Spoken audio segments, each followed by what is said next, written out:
Hi, I'm Jeanette Roche. This is Forum Daily West. Here are some of the top stories we've been following. A wave of surprise Israeli strikes across Gaza kills more than 400 and wounds over 500. Family members of hostages fear for their safety. Plus, Canada's new PM gets testy with reporters when asked about disclosing financial interests. Political commentator Brian Lilley explains. And Hudson's Bay shelves across the country being picked clean as Canada's oldest retailer seeks liquidation. Thanks so much for joining us. A wave of surprise Israeli strikes across the Gaza Strip have killed more than 400 people and wounded over 500, according to the Gaza's health ministry. Israel claims Hamas refused Israeli demands to change the ceasefire agreement. Elaine Carroll of the Associated Press reports. Israel said it was hitting Hamas targets in its heaviest assault on the territory since a ceasefire took effect in January. Prime Minister Benjamin Netanyahu said he ordered the strikes because of a lack of progress in talks to extend the ceasefire. Officials said the operation was open-ended and is expected to expand. The White House said it had been consulted and voiced support for Israel's actions. Meanwhile, Hamas warned that Israel's new airstrikes breached their ceasefire and put the fate of hostages into jeopardy. Saudi Arabia and Qatar are condemning the attacks, while Turkey is accusing Israel of genocide.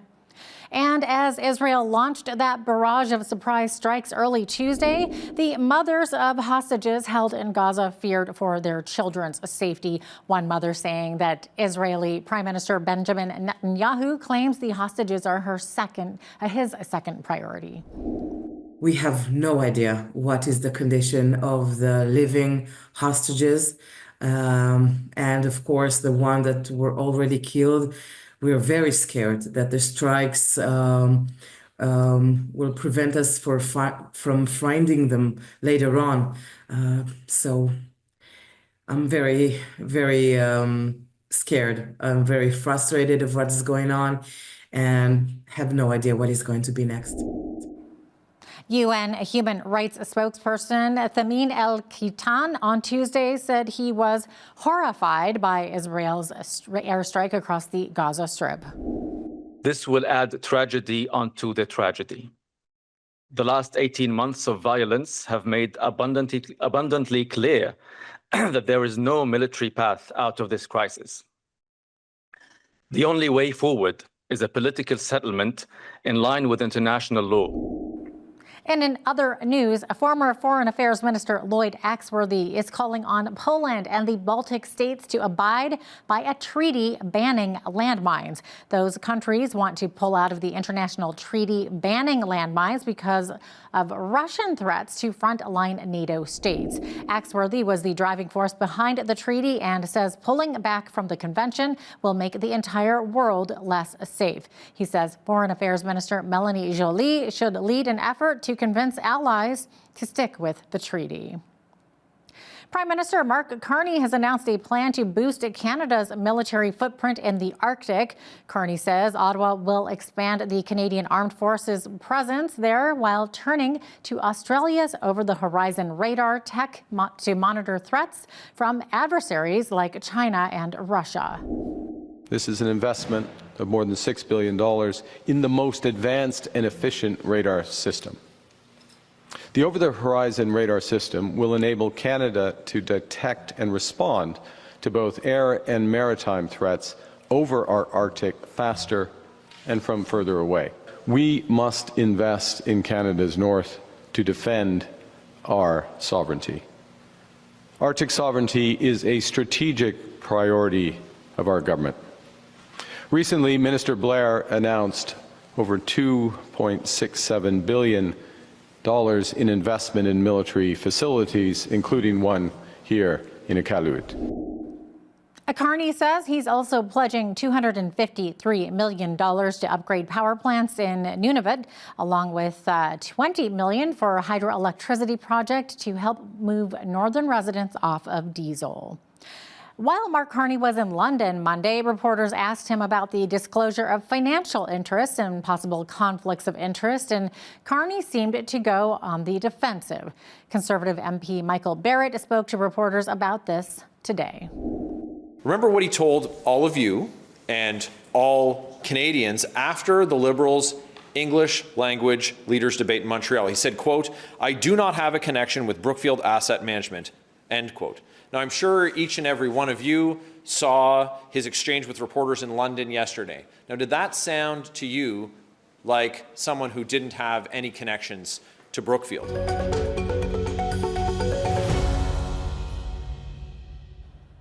Manitoba Premier Wab Kinew says the next steps on continuing with the search of the Prairie Green landfill near Winnipeg will be discussed with the families of the murdered women whose remains have been found there.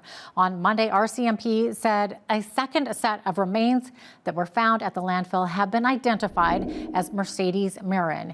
A first set was found last month and were identified to be Morgan Harris. Both women died at the hands of a serial killer in 2022. Kinew told reporters Monday that more remains were discovered that are believed to belong to Marin and Harris.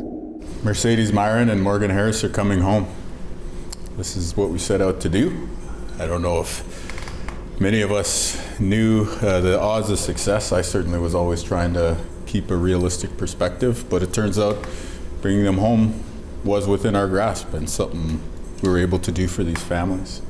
And as we reflect on this whole experience, from the first times we spoke about it publicly, through all the ups and downs, to now having the news that Mercedes and Morgan are going to be coming home to their families, I hope that Manitobans and Canadians believe that this reflects positively on our province and on our country.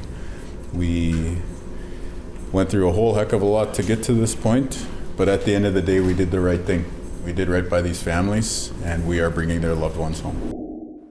In July 2024, Jeremy Skibicki was found guilty of 4 counts of first-degree murder and given 4 life sentences without the possibility of parole for 25 years. A decision on the future of Hudson's Bay may be coming in the next few days. Canada's oldest company, founded in 1670, has suffered through declining consumer spending and owes money to almost 2,000 creditors. A court will decide on the company's decision to liquidate all 80 of its stores. BCN's Landon Hickok has that story. Shoppers in Lethbridge say it's sad to see what's happened to the nation's oldest company. Hudson's Bay awaits a court approval on full liquidation, which could begin a few days from now and last for up to 12 weeks. Shoppers nationwide have been flocking to department stores to grab record-low deals that they may never see again. Yeah, I went there to pick up some shoes and slippers and some pants, so I was still coming back to get more. Yeah, and then we got the 50% off and I'm happy about it. Lots of people. And everybody had something in their arms and hands buying, and it looked like everybody was having a good time. Hudson's Bay customers will also have until April 6 to use up any remaining gift cards, but will no longer be able to earn, view, or redeem points from any Hudson's Bay MasterCard. Declining customers are in part to blame for the company's struggles, alongside increased competition, higher maintenance costs, and high creditor debt. Hudson's Bay began seeking creditor protection 2 weeks ago after owing almost $1 billion in creditor debt. When my wife was alive, we used to shop here. She used to shop here lots, but anymore in the last 10 years, no, so not so much. Regardless, there is still hope from Canadians that the iconic department store can at least survive this process if the company can find the money to save at least a portion of their stores.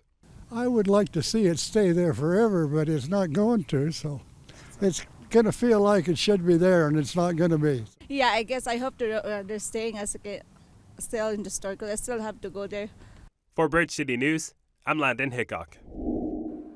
A strike by thousands of education support staff across Alberta appears to be coming to a close as 2 more school divisions reach deals with the union. The Canadian Union of Public Employees says tentative contracts with the Parkland School Division and the Calgary Board of Education are to be voted on today. This after union members in Edmonton and Fort McMurray reached deals with their employers over the weekend after job action that lasted months over a wage dispute. Union President Rory Gill says he's happy that more school districts are following the pattern set in Fort McMurray and Edmonton. Alberta Health Services has been notified of a confirmed case of measles in a visitor to the Taber area. This case has been in public settings while infectious. Individuals who were in the following locations during the specified dates may have been exposed to measles. This includes Taber Health Center Emergency Department on March 11th, 12th, and 13th, and also Taber's Shoppers Drug Mart on March the 11th. This case is in addition to the 3 potential exposures issued for the Edmonton area earlier today.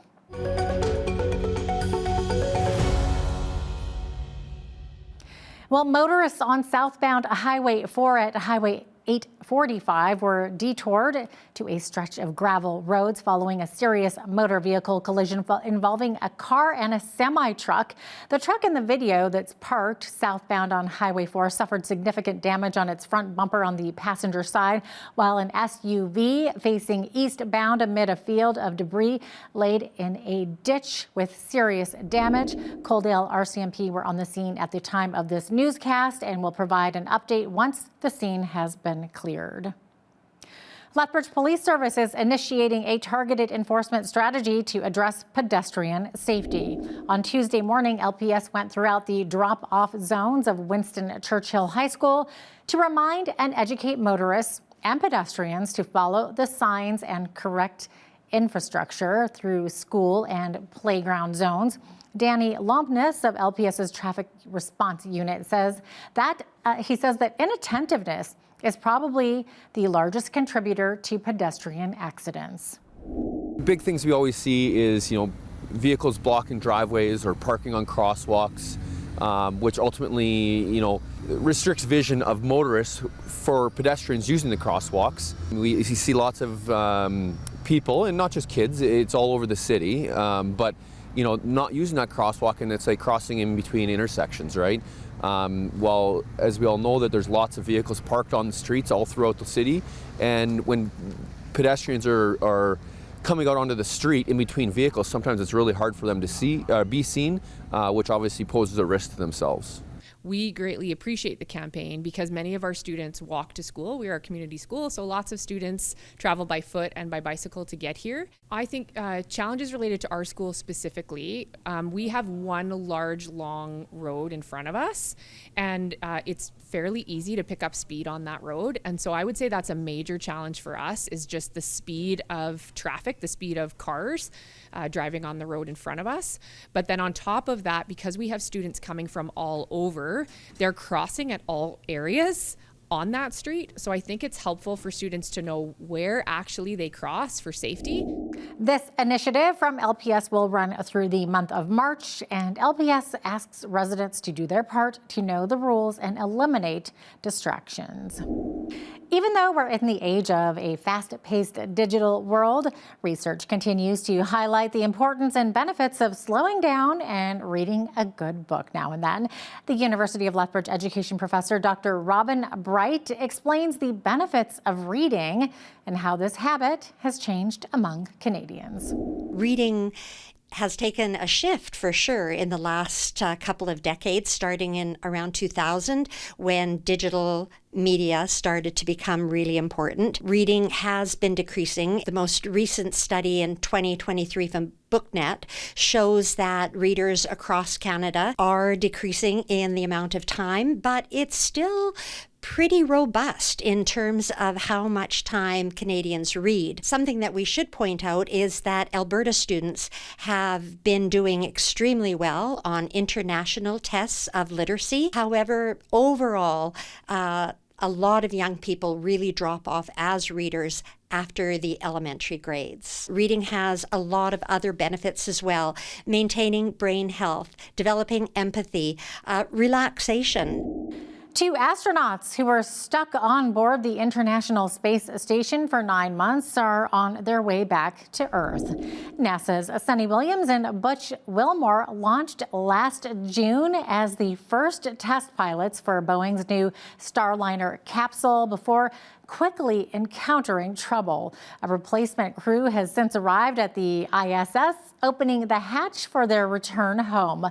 Wilmore and Williams were due back on Earth today, with their SpaceX capsule expected to make a splash off the coast of Florida later on this evening. Economists expect Canada's trade war with the U.S. to drive prices higher in the coming months. This as Stats Canada says the country's inflation rate rose sharply in February to 2.6% from 1.9% in January. However, Ottawa's move to lower the consumer carbon price to 0% as of April 1st may take some steam out of inflation figures next month. BMO's Benjamin Raitses says March's inflation data will likely also show an uptick as the GST tax holiday will be completely gone from the equation. Canadian farmland values have been seeing a slower growth as farmers report lower revenues. Farm Credit Canada says the average value of agricultural land grew 9.3% last year. That is your Forum Daily West report. I'm Jeanette Roche. Thanks so much for watching.